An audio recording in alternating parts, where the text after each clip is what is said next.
Senator, very quickly, there are some who are getting very leery of all the Muslim students in America. Our own Bob Beckel among those saying, maybe stop granting them visas. Others have spoken of slowing down the number who get into this country, checking them out more closely. What do you think?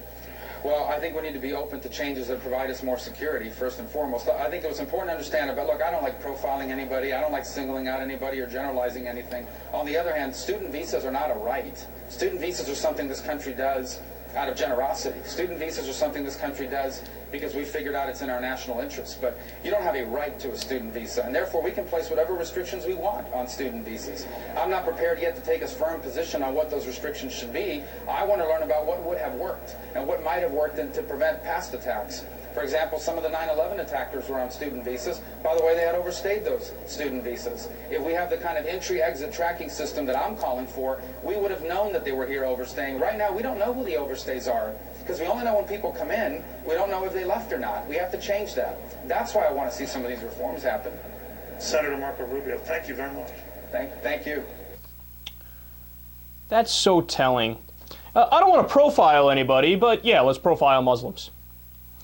Now, can you imagine we flip the script and say, hey, Marco, we have to ban Hispanic students from coming to the U.S. because turns out some Hispanics are illegal undocumented immigrants, so sorry. He would be incensed. It's not fair. A majority of them are not undocumented immigrants, etc., etc. When it affects him or his people, how dare you think in generalizations? But if it's Muslims, oh no, it doesn't matter. Student visas aren't a right. They're not a right.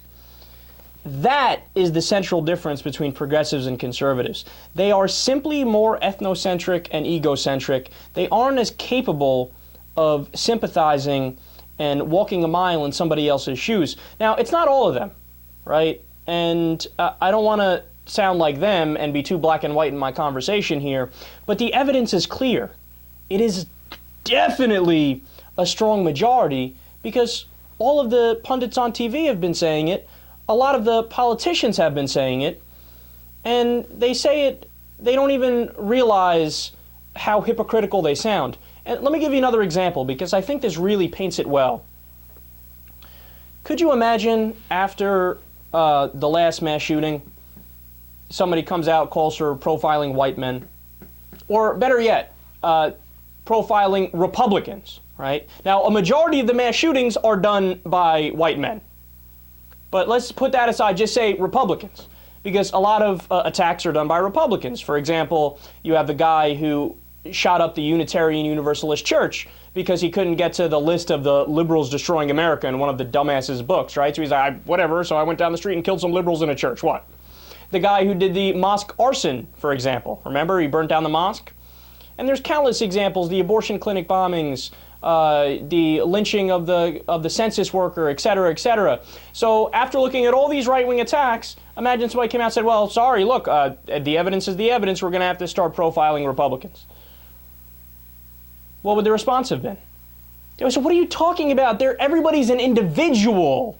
You don't do groupthink, and you don't do guilt by association and say, oh my God, look, well, since they're part of the same group, they're guilty until they show us that they're innocent.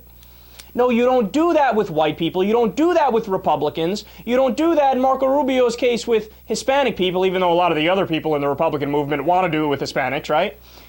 But they always do it with Muslims. It is amazing their ability to do the mental gymnastics to the point where they can say, well, if it's me and my group, you don't do it. But if it's somebody else's group, you do it, no matter what the evidence says.